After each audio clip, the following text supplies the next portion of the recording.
Welcome once again, fans, to another exciting edition of Culture Shock Wrestling Viral. My name is Mike Roycroft. I'm joined here by the story of the year, Brian Cage himself. We've got another exciting edition for you today. First up, we're going to see Bushido challenging Extreme G, accompanied by Uncle Wayne. We've also got a big title match coming up today, don't we, Jim? Yeah, definitely. You saw it on the very first episode, the debut episode here of CSW Viral. Joe Gibson versus Lane Smart, and Joe literally had that match slip out of his fingers at the last minute. Tonight he gets that rematch against the heavyweight champion Lane Smart. But you got to keep your eye out for Chris Corbin and what he can bring to the table. No doubt about it. Chris Corbin, nothing but trouble, and he will be on the outside doing anything he can to help his man, the champion, Lane Smart. Hey, we want to throw a shout out to our loyal sponsors, 911wrestling.com. If you want to get the latest in wrestling news, you need to go on the internet. Log on to 911wrestling.com. They've got all the scoop there. And also our friends of the Front Row Fanatics. They are driving up and down the coast, Gulf Coast, between Louisiana all the way down into South Florida, covering the very best in professional wrestling along the Gulf Coast. Check them out on Facebook. Another thing we've got going on, of course, we're still reeling in the aftermath of that vicious attack by the Fist, this new coalition that's formed here in Culture Shock Wrestling. And Brian, I know that's very personal to you. Yeah, you might have saw me roll my eyes there for a minute. You call it a vicious attack, I call it a desperate act of cowardice, to each their own, but you know, I've been on the phones with CSW management pretty much every day, annoying the hell out of them, as I usually do. You know, that's what happens when you're a former champion, you got a little bit of pull. So I've been on the phone with management, trying, begging, pleading. You know, I've said it before, I don't care if Cameron Frost trusts me, I don't care if John Riker has my back. This is personal, and the Fist is going to feel some vengeance coming from me. Well, as you alluded to, more have been wrong by the Fist than just Brian Cage, John Riker, and also this man we're about to hear from right now. Cameron Frost has some very strong words regarding the Fist. Fans, I am backstage with the Master of Devastation, Cameron Frost. You saw what just happened, what transpired. Not only the big match between him and John Riker, but what happened afterwards when the Fist hit the ring and took over. Cameron, your thoughts? Let me tell you something, brother. California kid, you and your fisting buddies bit off a little bit more than you could chew once again, and you got involved in my business. Now, let me tell you what my business is. My business is 100% kicking ass. And brother, Brian Cage, you want to cut in on my action? John Riker, you want to cut in my action? Get to the back of the line, brother, because I got plenty to do and plenty asses to kick. Brother, I'm not worried about you or the Fist or anybody you got going with you, because I got the Fist. Fist of Fury, punk, and I'm about to unleash him on your punk ass.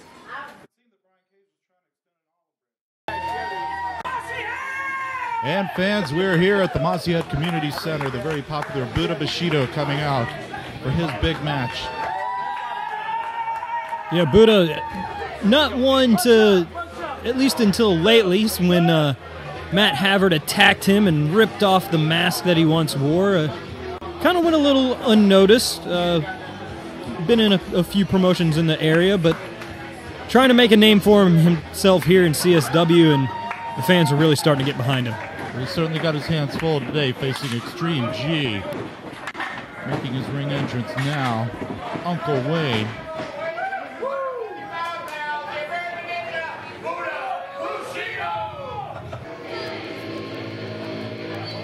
We await the entrance of Extreme G.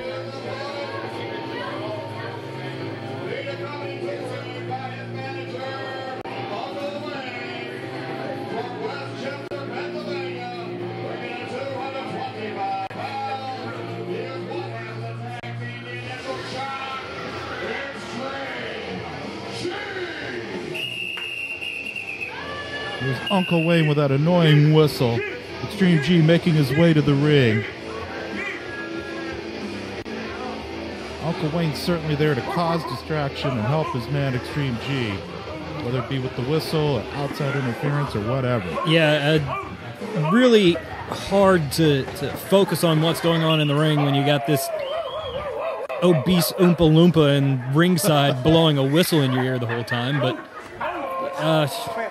it looks like it's going to be kind of an interesting matchup. I know Bushido really wants to up his game, really trying to find his niche in wrestling. Extreme G, been around for a while, likes to really mix it up depending on, who he's in there with. Right now they lock up, filling each other out. Bushido would seem to have the size advantage, but Extreme G nonetheless muscling him back. Well, impressive feat of strength there. Buddha has a size advantage, but the one thing he's lacking is the height advantage. All that size, if you don't have the height to tower over your opponent, it makes it a little bit harder to use that weight to your advantage, but he does it right there. Indeed. We see the more aggressive side of Buddha Bushido. He's been viewed somewhat as a comedic figure, a little happy-go-lucky. I know he's expressed to me that he looks to get a little more aggressive in the ring now, be taken a little more seriously. Yeah, he wants to be a little more aggressive, wants to really make his style a little more stronger. But there you see those hard strikes from Extreme G. That's the kind of stuff that Buddha Bushido really wants to bring to his game. Big DDT by Extreme G. He's really going in there, laying in on those shots. Nothing pretty about his style, but very effective. Hard shots, hard elbows, hard kicks.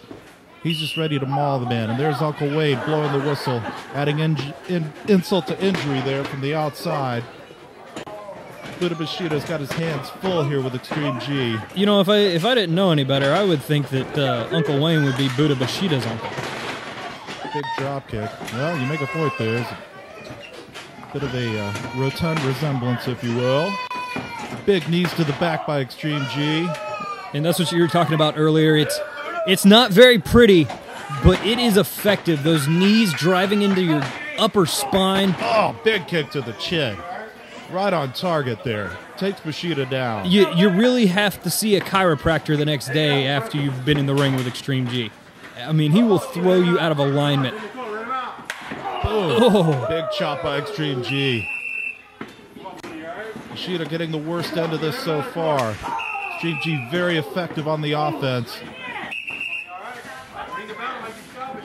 Now you see Bushido getting fired up a little. He reverses it. Vicious headbutts in the corner, in the shoulder of Extreme G, taking him down. And this is a fire that, you know, we haven't seen from Oh! A big face of backside from Buddha Bushido.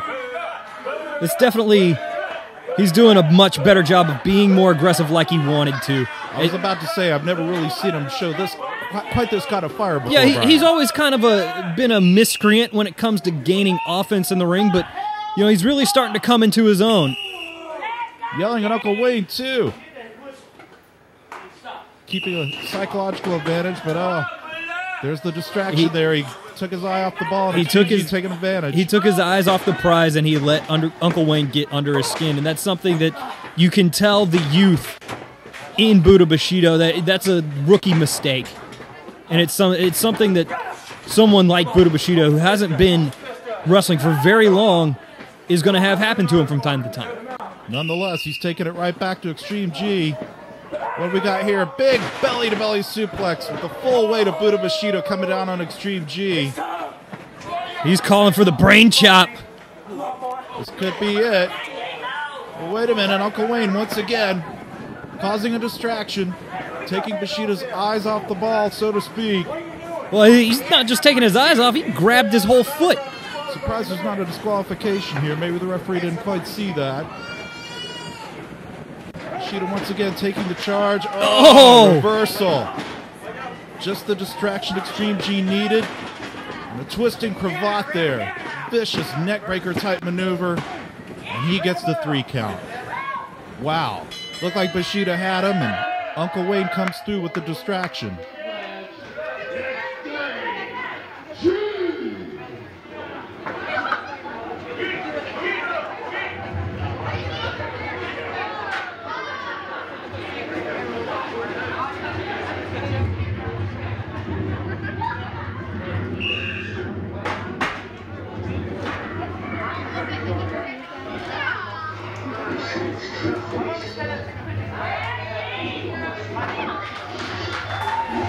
Oh, and here comes the bully, Mike Metal. We've seen this before. Yeah, you talk about bully. You know, a few weeks ago he got the jump on Nate Beast in their match after a loss, but he's got a microphone. Good God. Someone get this piece of garbage out of my ring. I'm a real man, not like a boy like you. You suck! Excuse me? What'd you say? I called you a boy. What? What, got something to say? Come on, this ain't a match. We don't need to do this. Keep him head fuck machine, right? Yeah. I got another nickname for you. Bitch tits. My God! Done! Oh, he takes him down. You talk about showing more aggression. Bushido taking it to Mike Metal. Metal reversing it. Oh, now he's got that submission hold on him. A lot of guts by Bushido. Maybe more guts than brains. Time will tell on that. Well, I mean, physically look at him. Of course he's got more guts than brains, but you know what? He wound up on the short end of the stick of this, but hats off to him, man. He stood his ground. Crowd going silent, though. Mike Metal, once again, putting that bulliness into effect.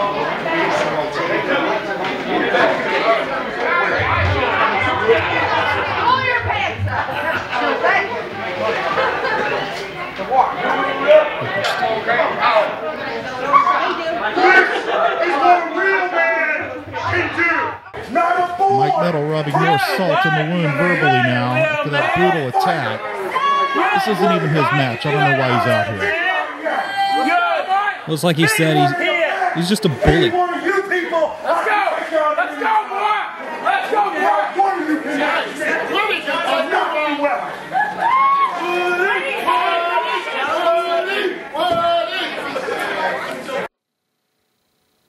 Well, there you have it, fans. Bushido not only suffering the indignity of a loss to Extreme G, he gets the beatdown from Mike Metal after the match, but he certainly showed a lot of guts standing up to the boy. Yeah, like you said, a lot of indignity going around in that entire fiasco. First, Uncle Wayne grabbing the foot of Bushido as he's getting ready to deliver the brain chop off the second rope. I've seen that crush some guys' skulls before. But then Mike Metal coming out and being the bully that he's been over the past few months and getting in Buddha's face, calling him a boy, and like you said, Buddha didn't back down, man. And, you know, good for him. He really kind of gave Pork Chop a nickname that might outlast Pork Chop, if you ask me. No doubt about it. I'm sure a lot of fans will be picking up on that new nickname Bushido has given Mike Metal. But in the meantime, this all builds up to our next live event at the Mossy Head Community Center, Saturday, February 23rd. We've got a match upcoming between Joe Gibson and the CSW champion Lane Smart here on CSW Viral. But already signed for our next live event, Nathan Beast gets to challenge the winner for the title. Yeah, and you can't feel any kind of jealousy for Nate Beast. You know, it's a great moment for him, finally getting a chance to be at the top of the CSW mountain. But he's going to have to deal with a very large man, and whichever one of that is going to be bringing the pain to Nathan Beast. I can promise you that. No doubt about it. Nathan Beast has been building quite a following, and he gets his title shot. Another man who gets his title shot, the man we saw win the qualifying match last week, Reagan Bryce. He's going to take on a man who's no stranger to you, a member of the Fist. That's the Formula One champion, Maze. Yeah, and you know, we didn't have to see the Fist involve themselves in that 2 out of 3 falls match that we saw last week on the program, but you never know. This bunch of classless clowns, you never know. They might have to interject themselves with somebody like Reagan Bryce stepping up to the plate. No doubt about it. He'll have to have eyes in the back of his head. And also at that event, we've got a long-anticipated rematch, a personal vendetta, if you will, between Sirus, LaVaye and the man who injured him, Matt Havard. Matt Havard, Cyrus's former protege, former student, and after the brutal encounter that they had a couple of weeks ago, you saw it here on the program, that gash that Cyrus LaVaye has over his forehead. But I mean, I think we should let Cyrus do all the talking. No doubt about it. Cyrus LaVaye has some very strong words for Matt Havard right now.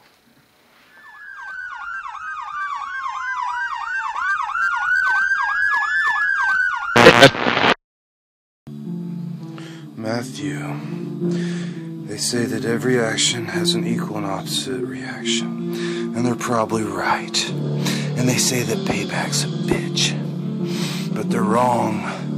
Payback is simply inevitable. It's simply inevitable.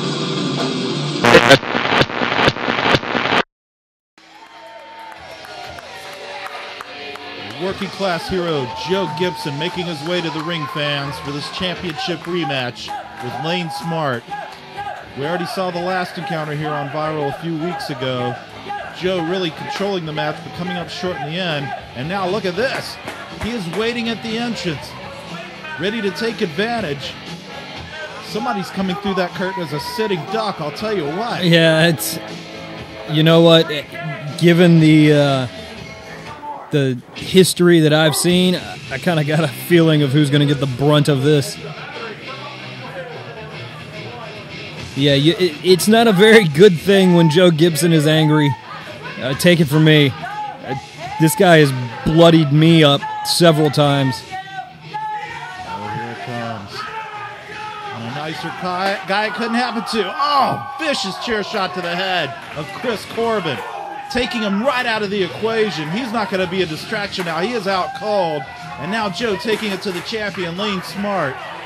We saw that Joe had the claw on Lane Smart, yet Smart was able to hit him with that knockout blow. Obviously, Joe has gone back and reformulated his strategy, taking Corbin out of the equation and taking the offense straight to the big man, Lane Smart, the champion of Culture Shock Wrestling. And immediately going for the head and the face area, the spot that's going to be affected the most by that iron claw of his. And really smart strategy by Joe, even if it is a little vicious. Joe may have a new nickname with the working class hero, but shades of brutal Joe Gibson for sure. But misses the punch, and as you alluded to, Brian, by accident ruins his own finishing maneuver, perhaps injuring that right hand right into that steel ring post. No give in that thing. Lane Smart with multiple headbutts to the back of Joe Gibson. Joe shaking it off. Tough man indeed. Asking for more. We've seen this before.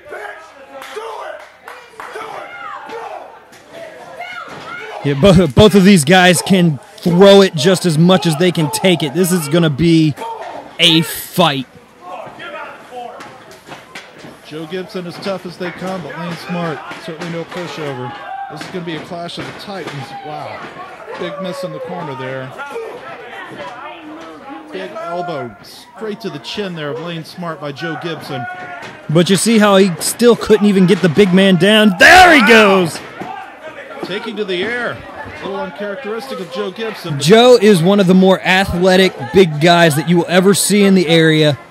He will pull this out of his pocket every now and then. You've seen it before, the big drop kicks that he'll throw. You got to watch out for that bicycle kick that he likes to throw in from time to time. Well, look at this, he calls for the camera.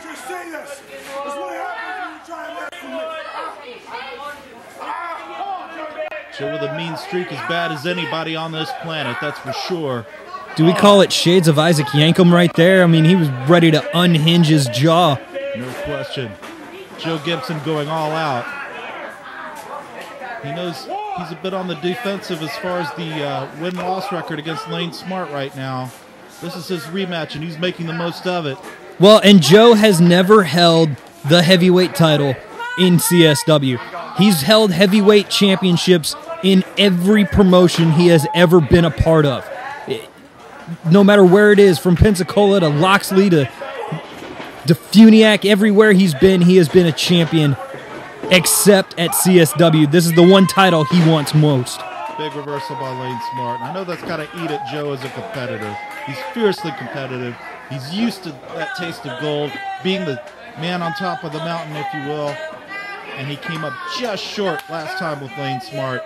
He doesn't want to make that mistake again. He's got a chance for redemption. He's making the most of it. Moves out of that big splash by Lane Smart. Well, and it kind of adds insult to injury that Joe's been in CSW before. He's a former United States champion. He's a former tag team champion. He has held gold in CSW before, but he has never, ever been at the top of the mountain here like he has everywhere else. It is the holy grail, if you will, for Joe Gibson. A student of the Percy Pringle School out of Mobile, Alabama. He's been taught by the very best. And he's going after the very best here in Culture Shock Wrestling, the champion, Lane Smart. Joe Gibson certainly taking it to him with everything he's got. He's making the most of this rematch. Vicious shots in the corner now. You don't see Lane Smart looking this much on the defensive very often, but Joe's got him reeling. I can think of a handful of times that Lane Smart... Oh, look at him, just push him right back down. I can think of a handful of times that Lane Smart has looked this dominated in a match. And it hasn't been any time recently in CSW. I mean, the man has been CSW Heavyweight Champion for 6 months now. Nobody has been able to step up and take that title away from him. Joe Gibson with the big DDT. What's he setting up for now? He may be going for that bicycle kick I mentioned earlier. He pulls it out of the bag every couple of months. There it is! Right on the target, too. And now he's signaling for the big claw. That's his finishing maneuver. Oh, here comes Chris Corbin. Ever the distraction. Blatantly interfering in this match. Referee exercising some discretion here. He knows Joe wants to shop. There's that big knockout blow from Lane Smart. Oh, once again, Lane Smart coming through with the victory thanks to the distraction from Chris Corbin. I thought Joe had him there for sure. Yeah, calling for that claw just gave enough time for man boobs over there to run down and grab him, distract him long enough. And look at Corbin talking tough now. I tell you who I don't feel sorry for right now, Nathan Beast. Yep, Nathan Beast has a shot at the winner of this match. Now the retaining champion Lane Smart at our next event, February 23rd, Battle Lines. Uh-oh. And look at Joe. Yeah, this isn't good. Not a man to make angry. Oh, Chris Corbin gets it now, the claw. And look at Lane just feeding him to the wolves. Lane Smart not wanting any more of Joe. Oh my God. Look at Joe looking straight in the eyes of Lane Smart outside too. Horrific cries of Chris Corbin as his skull is just crushed in that incredible claw of Joe Gibson. Referee's finally pulling him off. And look at Lane Smart. He's not eager to get back in there and mix it up with Joe Gibson. Does that look like... Is that a smile? Who knows with these sadistic guys. Oh, back on him. Joe just begging Lane Smart to get back in. Lane Smart not taking any step forward, in fact, backing up a little. Joe Gibson coming up short on the victory, but coming up long on the punishment on Chris Corbin, the man who cost him the title this week on CSW Viral. And Nathan Beast goes on to face that beast, Lane Smart, for the title at Battle Lines, February 23rd at the Mossy Head Community Center. Yeah, but I don't think Joe Gibson's done with Lane. I mean, even if Nathan Beast can pull off the upset of the millennium on February 23rd, I just don't think this is done between Joe and Lane. Certainly doesn't look like it. I'm sure as far as Lane Smart is concerned, though, he doesn't want any more of Joe Gibson. There you have it, fans. Another exciting championship match. Lane Smart just barely coming out on top of the working class hero, Joe Gibson. He retains his title. That means he goes on to Battle Lines February 23rd at the Mossy Head Community Center. He's going to be defending against a very popular competitor, Nathan Beast. Yeah, and he had to deal with another very popular competitor tonight in Joe Gibson. And after what Joe did with Chris Corbin, I really would hate to be Lane Smart right now. You know, regardless of what happens between Nate Beast and Lane Smart, the Beast, Joe Gibson's still going to have a little bit of say in what's going on in Lane Smart's life. No question about it. Another title match we have coming up. The second in command of the new organization here in CSW, the Fist, Mays. He will be defending his Formula One title against a very capable competitor in Reagan Bryce. Reagan Bryce, probably the toughest challenge that Mays will face to date for that Formula One title that he's held for a few months. Can he step it up on his own, or is he going to get his little weasels to join in on the fun? Also up that night, we heard earlier from Cyrus LaVaye. He's facing Matt Havard. You got to wonder if Matt Havard is at the advantage, having injured Cyrus LaVaye, or if he's at a disadvantage, now riling up the sleeping giant, if you will. Well, one thing that I've seen through the years is you do not want to piss off Mr. Omega. Matt Havard has done just that. Not only the brutal attack that he did, but just how personal their relationship has been over the past few years, and how personal this attack is on Cyrus LaVaye. I'm sure we will also see once again that organization, the Fist, making their presence known February 23rd at Battle Lines. We heard earlier from Cameron Frost his comments about the matter, Brian. Do you have any retort to that? You know, Cameron Frost can have any kind of attitude he wants. The personal history between me and him is one that's been in the history books for a while as far as I'm concerned. I don't care if Cameron Frost trusts me. I've said it before and I will say it again. The only thing I care about is getting retribution on the Fist. And February 23rd, come hell or high water, that's happening. Well, fans, we certainly hope to see you there, live at the Mossy Head Community Center, February 23rd. That's a Saturday night. Bring the family, come on out, say hello. We hope to see you. We thank you for watching CSW Viral every week right here on the internet. For Brian Cage, I'm Mike Roycroft. So long.